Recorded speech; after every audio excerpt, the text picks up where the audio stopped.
नमस्कार दोस्तों, हरिओम स्टडी में आपका स्वागत है।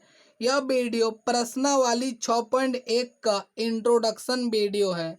देखिए, समरूप आकृति और सर्वांगसम आकृति क्या होता है, इसको समझ लेते हैं। देखिए, समरूप आकृति को समझने से पहले सर्वांगसम आकृति को समझ लेते हैं। देखिए, इस वृत्त की त्रिज्या कितना है 4 cm और इस वृत्त की त्रिज्या कितना है 4 cm। क्या ये दोनों वृत्त सर्वांगसम है? तो इसको कब कहेंगे कि ये दोनों वृत्त सर्वांगसम है? देखिए, इस वृत्त को उठा के इस वृत्त के ऊपर में रखेंगे, इसको अगर पूरा पूरा ढक लेगा, ठीक है, और इस वृत्त को उठा के इसके ऊपर में रखेंगे, इसको पूरा पूरा ढक लेगा, तब कहेंगे ये दोनों वृत्त सर्वांगसम है। ठीक है, और देखिए, सभी सर्वांगसम वृत्त समरूप भी होता है। ठीक है, देखिए, इससे पहले सर्वांगसमता नियम के बारे में अगर आप डिटेल से वीडियो देखना चाहते हैं तो वीडियो के डिस्क्रिप्शन में लिंक दे दिए, उस वीडियो को एक बार देख लीजिए ताकि इसको समझने में आपको कोई दिक्कत नहीं होगा।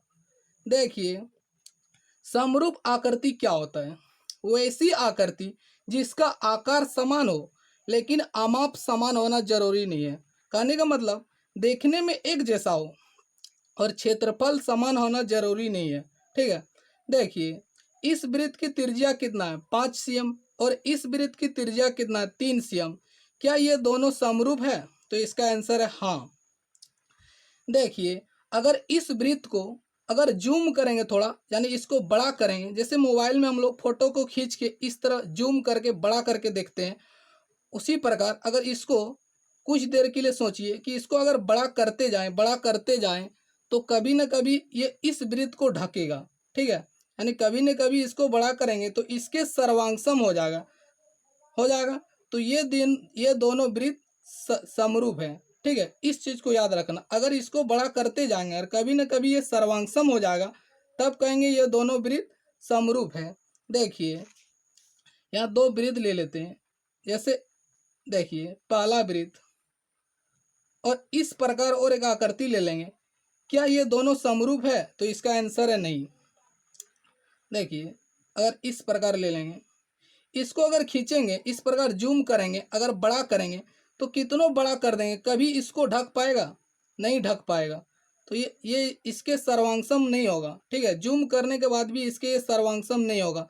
तो ये कहेंगे इस यह वृत्त और यह वृत्त, यानी ये दोनों वृत्त समरूप नहीं है। ठीक है, यानी इसका आकार एक समान नहीं है, यानी इसको जूम करने के बाद इसको नहीं ढक पाएगा। ठीक है, देखिए, और आगे इसे स्पष्ट करेंगे, देखते जाएं। देखिए इस वर्ग की, देखिए, सभी भुजा 3 cm है और इस वर्ग की भी सभी भुजा 3 cm है। ये दोनों वर्ग, देखिए, ये दोनों वर्ग सर्वांगसम है और समरूप भी है, यानी सभी सर्वांगसम आकृति समरूप भी होता है, इस चीज को याद रखना है। और देखिए, ये दोनों वर्ग सर्वांगसम है नहीं है, लेकिन ये दोनों वर्ग समरूप है, क्योंकि देखिए, इसकी देखिए प्रत्येक भुजा 3 cm है और इसका देखिए प्रत्येक भुजा 1 cm है। इसको अगर बड़ा करेंगे, इस प्रकार जूम करते रहेंगे, इस तरह जूम करेंगे तो कभी न कभी जूम करते करते बड़ा करेंगे तो इसके इसके सर्वांगसम हो जाएगा, यानी इसको पूरा पूरा ढक लेगा। ठीक है, इसको अगर बड़ा करते जाएंगे तो कभी न कभी ये 3 cm होगा तो इसको पूरा पूरा ढक लेगा। ठीक है, तो ये इसके सर्वांगसम हो जाएगा। तो ये दोनों आकृति समरूप है, इस चीज को याद रखना आपको। देखिए, आप देखते जाएं, आगे सब क्लियर हो जाएगा। उसी प्रकार देखिए, ये समबाहु त्रिभुज है, सभी भुजा समान है, इसका भी सभी भुजा 3 cm, इसका भी ले लिए, मान लेते हैं 3 cm। ये दोनों क्या सर्वांगसम है और ये दोनों समरूप भी है। ठीक है, और ये दोनों सर्वांगसम है तो इसका इसका आंसर नहीं, सर्वांगसम नहीं है लेकिन समरूप है।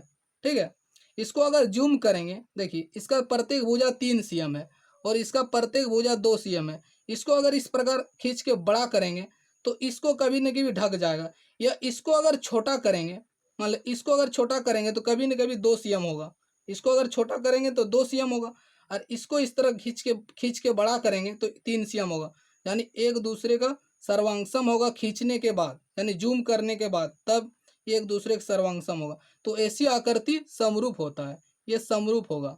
ठीक है, अब देखिए, आपके मन में एक सवाल आ सकता है, क्या सभी आयत समरूप होगा? तो इसका आंसर है नहीं। सभी आयत समरूप नहीं होगा, हाँ कुछ कुछ आयत समरूप भी होगा, ये आगे हम लोग स्पष्ट करेंगे इसको। देखिए ये समद्विबाहु त्रिभुज, इसका दो भुजा समान है, ये भुजा समान है, और इसका भी देखिए ये भुजा और ये भुजा समान है। तो क्या प्रत्येक समद्विबाहु यानी सभी समद्विबाहु त्रिभुज समरूप होता है? तो इसका आंसर है नहीं, सभी समद्विबाहु त्रिभुज समरूप नहीं होता है।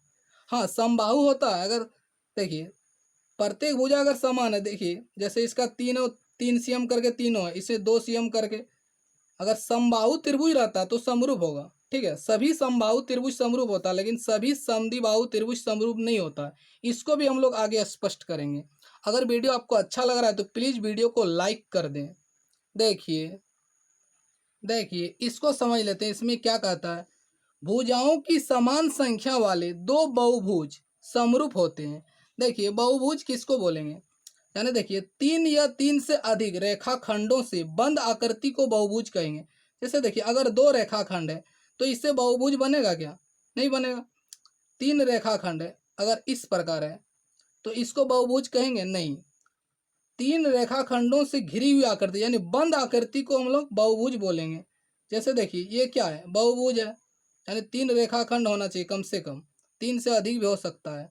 जैसे देखिए 1 2 3 4, ये भी बहुभुज है। ठीक है, तो ये बहुभुज समझ गए।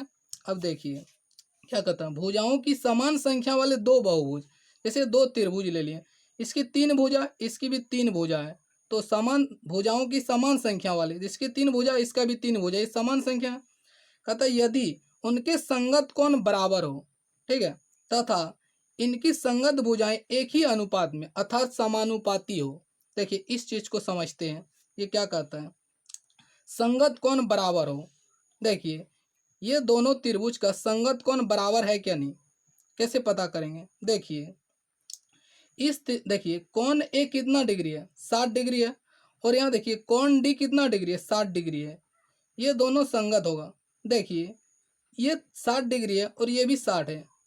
इसको थोड़ा देर के लिए उसी प्रकार सोचिए कि इसको अगर इस प्रकार जूम किया जाए, इस प्रकार थोड़ा बड़ा किया जाए, तो ये 60 डिग्री यहाँ पर बैठाएंगे, क्योंकि 60 बराबर है, ये संगत कोण। इसको अगर ले लेंगे और इसको जूम करेंगे और इसको इस त्रिभुज पर बैठा देंगे, यानी क्या बोले, जूम करके सर्वांशम अगर कर देंगे तो ये 60 डिग्री इसको ढकेगा, और ये बी कोण बी कोण ई को ढकेगा। ठीक है, तो ये इसके संगत होगा, और कोण सी कोण एफ को ढकेगा, तो ये इसके संगत होगा। इस प्रकार आप संगत चेक कर सकते हैं। ठीक है, और कहता तो इस प्रकार आप संगत कौन चेक करेंगे, इसकी भुजाएं एक ही अनुपात में, इसको भी समझ लेंगे। अभी देखिए इसको समझ लेते हैं। जैसे देखिए कोण ए बराबर क्या है, कोण डी। ठीक है, कोण ए कोण डी के बराबर है। कोण बी देखिए कोण बी कोण ई के बराबर है।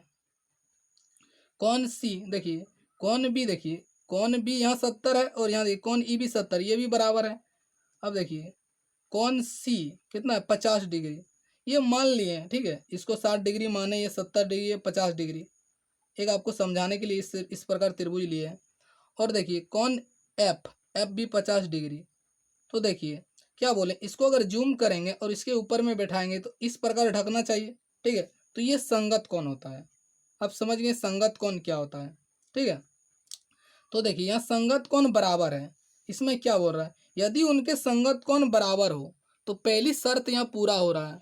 ठीक है, संगत कोण बराबर है, और दूसरी शर्त है इनकी संगत भुजाएं एक ही अनुपात में। अब संगत भुजाएं कैसे चेक करेंगे, देखिए क्या बताएं अभी, इसको अगर जूम करेंगे और इसके ऊपर में इसको ढकेंगे तो देखिए ये भुजा ए बी इसको ढकेगा डी ई को।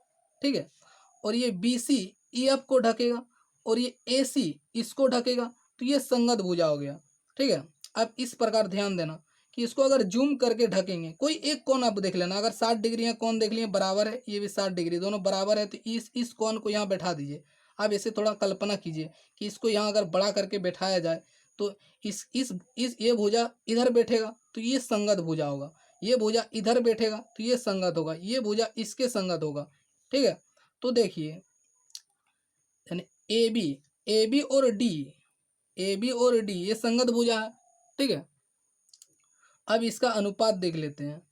तो देखिए ए बी बट्टा डी, देखिए ए बी अनुपात, ये अनुपात का चिन्ह है डी। देखिए ये अनुपात का खुद का रूप है, ठीक है, खुद यानी स्वयं का रूप है, और ये अनुपात का भिन्न रूप है। इस चीज को आपको समझना चाहिए। ये अनुपात का खुद का रूप है और ये अनुपात का भिन्न रूप है। देखिए इसका अनुपात निकालते हैं तो ये कितना, 5 cm। तो अभी इसको 5 लिख देते हैं, cm को नहीं लिखते हैं, ठीक है, ऐसे भी cm cm कट जाएगा। और देखिए ये कितना, 7.5 cm, ठीक है। देखिए यहाँ दशमलव दे देंगे, यहाँ जीरो दे देंगे, क्योंकि दशमलव के बाद यहाँ एक अंक है तो बराबर करेंगे, ये दशमलव दशमलव कैंसिल हो जाएगा। तो यहाँ से देखिए ये कितना हो जाएगा, 50/75।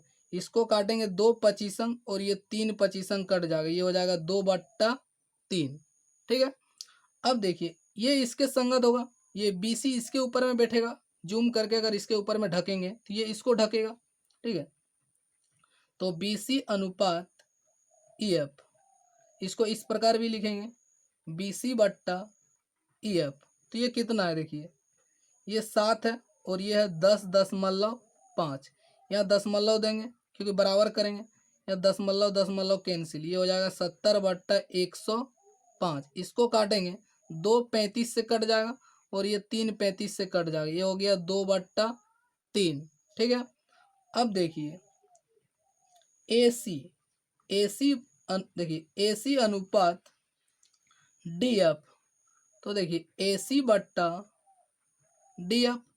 तो देखिए AC कितना है, यहाँ देखिए AC 6 है, ठीक है, और DF 9 है, तो ये 6/9। इसको काटेंगे, 2 तिया 6, 3 तिया 9, तो 2/3। तो यहाँ क्या देख रहे हैं, देख रहे हैं कि देखिए AB अनुपात D बराबर है BC अनुपात EF बराबर है AC अनुपात DF, ठीक है। यानी देखिए तीनों संगत भुजाएं समान अनुपात में, समान अनुपात मतलब बराबर, देखिए अनुपात यहाँ बराबर हो रहा है, यानी देखिए AB अनुपात D बराबर BC अनुपात EF बराबर AC अनुपात DF। इसको आप ऐसे भी लिख सकते हैं, या आप ऐसे लिख सकते हैं, AB/D बराबर BC/EF बराबर AC/DF, ठीक है। यानी देखिए तीनों संगत भुजाएं समानुपाती है, समान अनुपात में है, ठीक है। यहाँ परिभाषा में देखिए क्या बोला, इनकी संगत भुजाएं एक ही अनुपात अर्थात समानुपाती। समान अनुपात मतलब तीनों अनुपात समान होना चाहिए। तो यहाँ देखें तीनों 2/3 2/3 तीनों आ रहा है, 2/3 करके तीनों आया, तो यहाँ से देखें समान अनुपात में है, ठीक है। तो देखिए तो क्या बोला, देखिए भुजाओं की समान संख्या वाले दो बहुभुज देखिए समरूप होते हैं यदि उनकी संगत कोण बराबर होता है, इनकी संगत भुजाएं एक ही अनुपात में। तो यहाँ से क्या कहेंगे कि दोनों त्रिभुज समरूप है, यानी त्रिभुज ABC समरूप होगा त्रिभुज DEF की, ठीक है। देखिए इसमें लिखने में थोड़ा ध्यान देना होगा।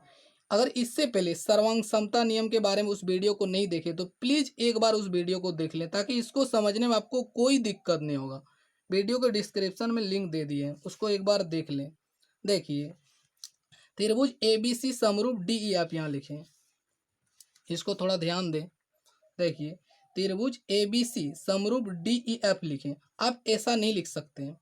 देखिए आप एक त्रिभुज आप जैसे आपकी मर्जी लिख सकते हैं, ABC लिखें, BAC लिखें, ACB लिखें, BCA लिखें, एक आप अपनी मर्जी से जैसे चाहे लिख सकते हैं। देखिए जैसे त्रिभुज BAC समरूप, देखिए BAC, तो देखिए कौन B के संगत क्या है, E, तो यहाँ लिखेंगे त्रिभुज ED, और देखिए जैसे A के संगत क्या है E, देखिए A के संगत D है तो यहाँ D लिख दें, EDF, आप ऐसा लिख सकते हैं। लेकिन आप ऐसे नहीं लिख सकते, देखिए इस चीज़ को ध्यान रखें। जैसे त्रिभुज ABC समरूप त्रिभुज EDF, आप ऐसा नहीं लिख सकते हैं, ठीक है। ABC और EDF आप ऐसा नहीं लिख सकते हैं। ऐसा क्यों नहीं लिख सकते हैं, इसको भी आगे स्पष्ट करते हैं, आप देखते जाएं। देखिए इसको क्लियर करते हैं।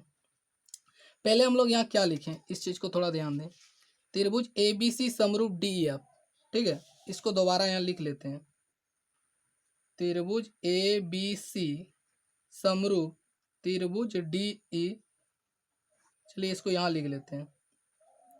त्रिभुज ए बी सी समरूप त्रिभुज डी ई एफ। ठीक है, अगर इस प्रकार दिया हुआ रहे, देखिए अगर त्रिभुज ए बी सी समरूप त्रिभुज डी एफ अगर इस प्रकार दिया हुआ रहे, तब हम लोग क्या क्या लिख सकते हैं। तब देखिए इसका संगत कोण और समानुपाती भुजाएं, देखिए कैसे लिखेंगे। देखिए जैसे कोण ए बराबर लिख सकते हैं कोण डी। ठीक है, जैसे हम लोग सर्वांग समता में बताएं, सेम उसी प्रकार इसमें भी आपको ध्यान देना है। देखिए पहला अक्षर से बनने वाला कोण ए, तो यहाँ पहला अक्षर से बनने वाला कोण डी, कोण ए कोण डी के बराबर हो, ये संगत कोण है।